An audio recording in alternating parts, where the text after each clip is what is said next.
Muscat की ठंडी हवाओं में शुक्रवार को एक गर्म तमाशा हुआ है। अमेरिका और ईरान जो एक दूसरे को पानी पी पी करके कोसते थे, कल ओमान में एक ही छत के नीचे बैठे हुए नजर आते हैं। बाहर आकर के मुस्कुराते हैं, वार्ता सकारात्मक रही, ये अच्छी शुरुआत है, इस तरीके की बातें करते हैं। अरे भाई, ये कैसी शुरुआत है?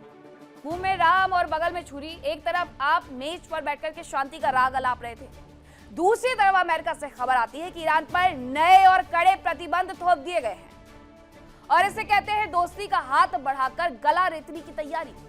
क्या ये वार्ता परमाणु हमले का प्रीव्यू है?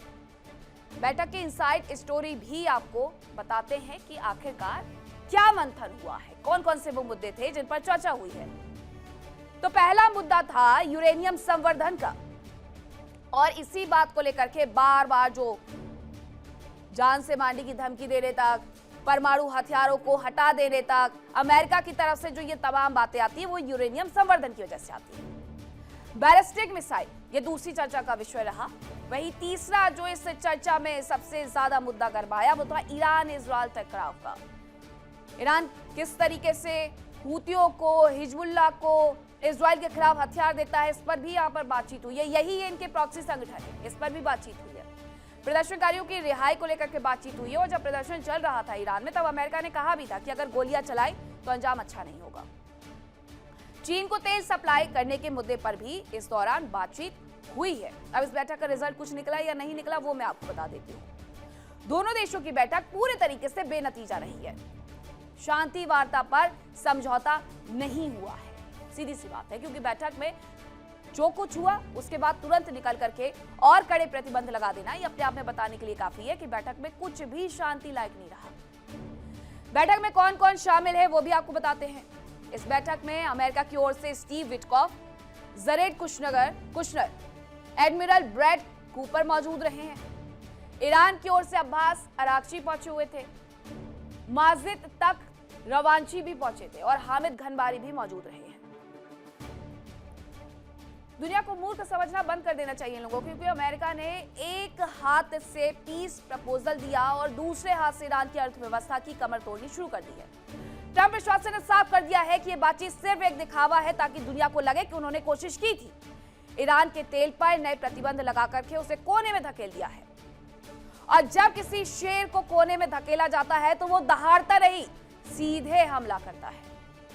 ईरान ने पहले 60% यूरेनियम जमा कर लिया। ये वार्ता इसीलिए बेनतीजा रही है, ये तूफान से पहले की खामोशी भी है।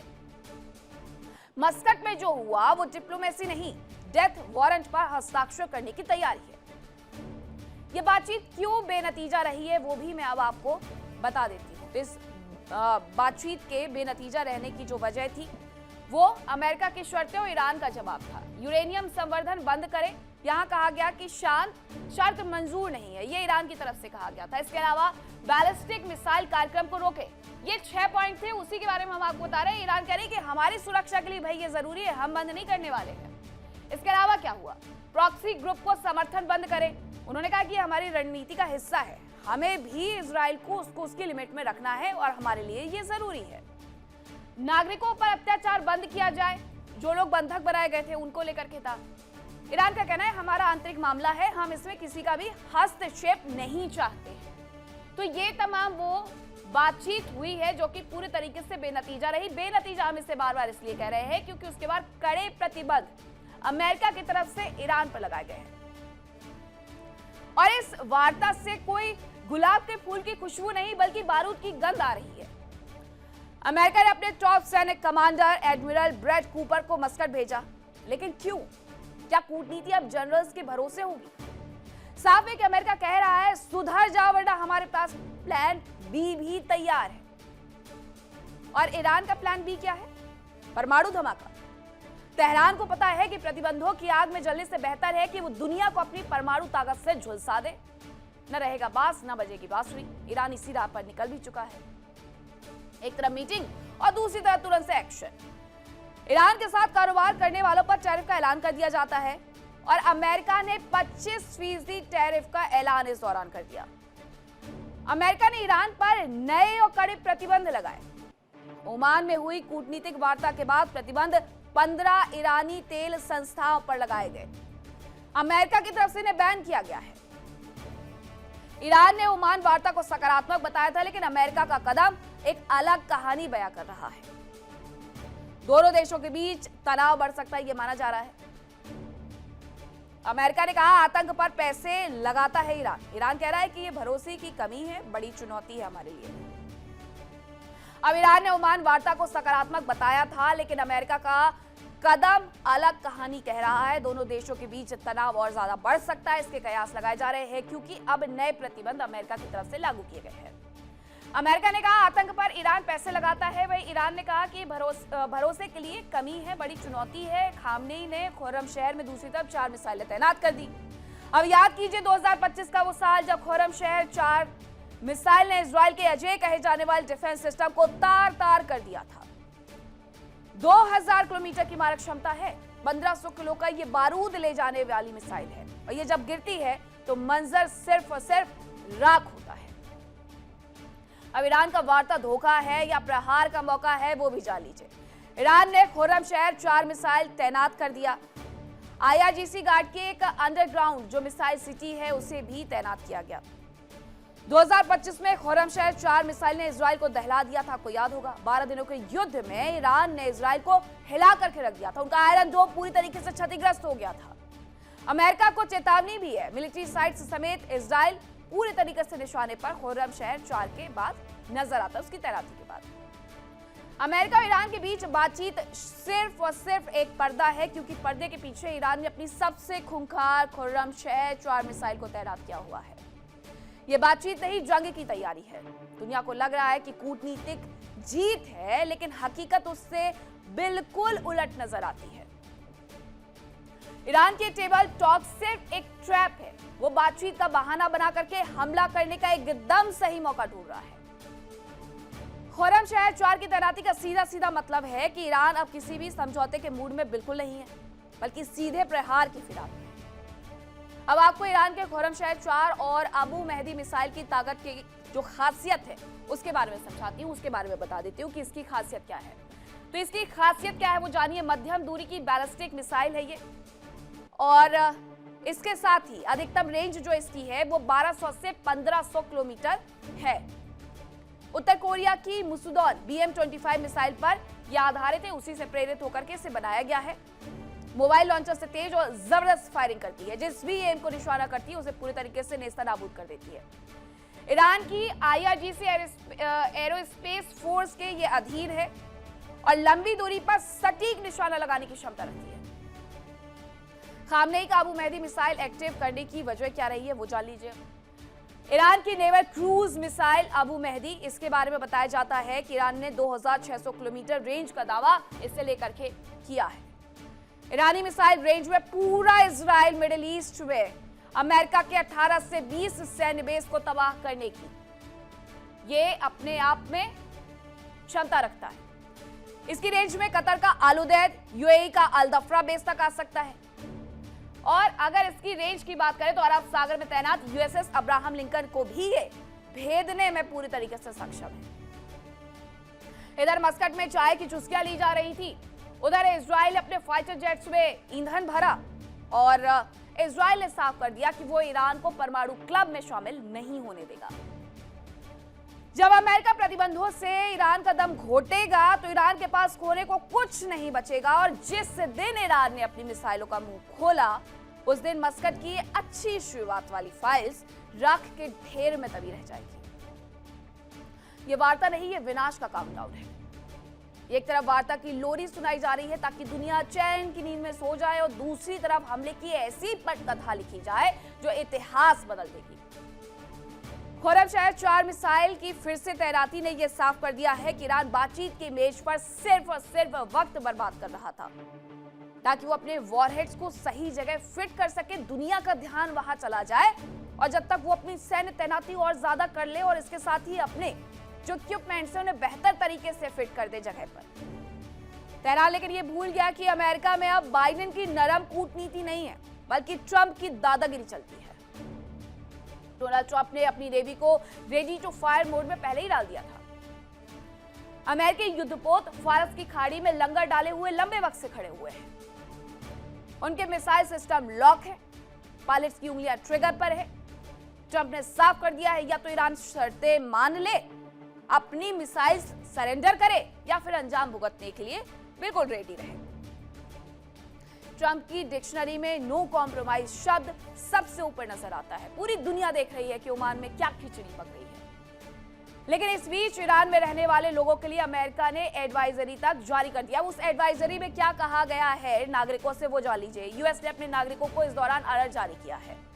जल्द से जल्द ईरान छोड़ने के लिए अलर्ट दिया गया है। ईरान में फिर से विरोध प्रदर्शन की आशंका है, ये अमेरिका की तरफ से कहा गया है। यह भी कहा गया है कि आर्मेनिया तुर्की जाने की सलाह है, यानी कहा जाना ये तक बता दिया गया, इंटरनेट की व्यवस्थाएं बंद होने वाली हैं, तमाम जो चीजें हैं वो उनकी तरफ से बता दी गई हैं। वार्ता के सफल होने की उम्मीद नहीं है। ये अमेरिका की एडवाइजरी की वजह से हम कह रहे हैं कि अगर इसने ये एडवाइजरी जारी की तो इसके मायने क्या है कि बातचीत बेनतीजा रही, टकराव बढ़ेगा। इसलिए वो कह रहा है अपने नागरिकों से कि भाई जल्द से जल्द ईरान से बाहर निकलो। ईरान पर अमेरिका कभी भी हमला कर सकता है। यूएस नागरिकों को टारगेट ना बनाया जाए ईरान की तरफ से जो वहां पर हो, इसलिए यूएस ने ये एडवाइजरी जारी की कि आप वहां से बाहर निकलिए, सबसे पहले हमारे भरोसे मत बैठिए। यहां तक इसमें कहा गया है कि अमेरिका के भरोसे बैठ करके मत रहिए, तुरंत वहां से बाहर निकल जाइए। रक्षा विशेषज्ञों का यह मानना है कि यह बातचीत एक डेथ ट्रैप था। ईरान अपनी अर्थव्यवस्था को बचाने के लिए बातचीत का नाटक कर रहा है, जबकि उसकी आईआरजीसी बंकर्स में परमाणु तैयारी कर रही है। और खामनेई बहुत अच्छे से जानते हैं कि ट्रंप को हराना मुश्किल है, इसीलिए वो प्रॉक्सी वॉर के जरिए अमेरिका को उलझाना चाहते हैं। लेकिन क्या ट्रंप इस जाल में फंसेंगे? सवाल तो ये भी है, और जवाब ये है कि बिल्कुल भी नहीं फंसेंगे, क्योंकि ट्रंप जानते हैं कि खामनेई ने अगर उनकी बात नहीं मानी तो युद्ध संभव है। इसलिए ईरान के खिलाफ तैनाती पर अमेरिका पानी की तरह पैसा खर्च करते हुए नजर आ रहा है। किस तरीके से ये पैसे खर्च किए गए हैं, उसके आंकड़े क्या है वो जानिए जरा। अमेरिकी तैनाती पर हर दिन 60 से 125 करोड़ रुपए तक खर्च हो रहे हैं। एक दिन में एक कैरियर पर 17 से 21 लाख करोड़ रुपए खर्च होते हैं। यूएसएस अब्राहम लिंकन अरब सागर में एक लंबे वक्त से तैनात है, ये इसका खर्चा है।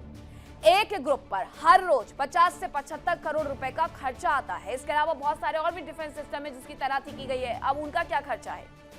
इन डिफेंस सिस्टम पर एक बैटरी पर रोज 65 लाख से 1.7 करोड़ रुपए तक खर्च किए जाते हैं। ये 1.7 लाख करोड़ रुपए है दरअसल। और इसके अलावा जो मिसाइल बैटरी है, पैट्रियट मिसाइल बैटरी, इसके बारे में आपको बताती हूँ। एक सिस्टम पर रोज 85 से 2.5 लाख करोड़ रुपए तक खर्च किए जाते हैं। इसके अलावा F-15E और F-35 भी तैनात हैं।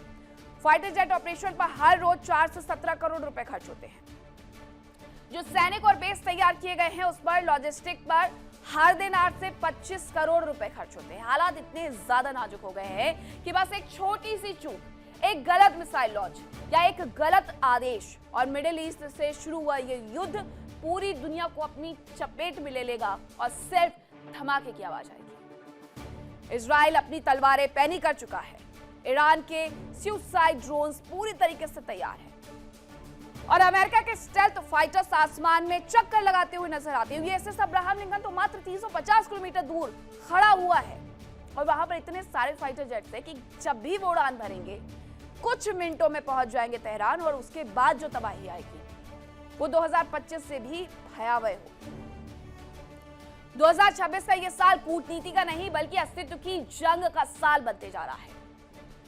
ईरान पर सैन्य एक्शन की अमेरिकी तैयारी क्या है, अब उसके बारे में आपको बताते हैं कि ईरान पर हमले के लिए अमेरिका की जो ईरान पर सैन्य एक्शन की तैयारी, उसमें ईरान पर हमले के लिए अमेरिका की एक बड़ी सैन्य तैनाती है। बात बात पर ये और ज्यादा बेड़े भेज देते हैं, सैन्य बेड़े, कि अगर थोड़ी सी जुबानी जंग और हुई तो एक सैन्य बेड़ा और भेज दो। ईरान पर हमले के लिए बाकायदा B-2 स्पिरिट और B-52 बॉम्बर की तैनाती वहां पर है। F-22 और F-35 फाइटर जेट अमेरिकी ऑपरेशन में शामिल हो गए, ये जानकारी है। डिएगो गार्सिया और यूएसएस अब्राहम लिंकन से ऑपरेशन की प्लानिंग पूरी तरीके से हो चुकी है। इसके अलावा अली अल सलेम और प्रिंस सुल्तान बेस पर नए एयर डिफेंस सिस्टम पहुंचा दिए गए हैं। ईरान में टेंशन के बीच मिडिल ईस्ट में फोर्स पोस्टर भी बदलते हुए नजर आ रहा है। सवाल यह है कि क्या खामनेई झुक जाएंगे और क्या ट्रंप हमला कर देंगे, या फिर खौरमशहर 4 एक बार फिर इजराइल की धरती पर आग बरसा देगा? ये 3 महत्वपूर्ण सवाल हैं। लेकिन एक बात तय है कि शांति की उम्मीदें बेहद कम हैं। बारूद की गंध बहुत ज्यादा है। तो सबसे पहले ये कहा जाना गलत नहीं है कि मस्कट वार्ता सिर्फ और सिर्फ एक छलावा थी। अमेरिका प्रहार के मौके ढूंढ रहा है, ईरान परमाणु बटन के करीब पहुंच रहा है और दोनों देश कह रहे हैं कि वार्ता अच्छी रही, लेकिन हकीकत में भी अपनी अपनी बंदूकों में गोलियां भर रहे हैं। अगर आप सोच रहे हैं कि शांति आएगी तो आप मुंगेरी लाल के हसीन सपने देख रहे हैं।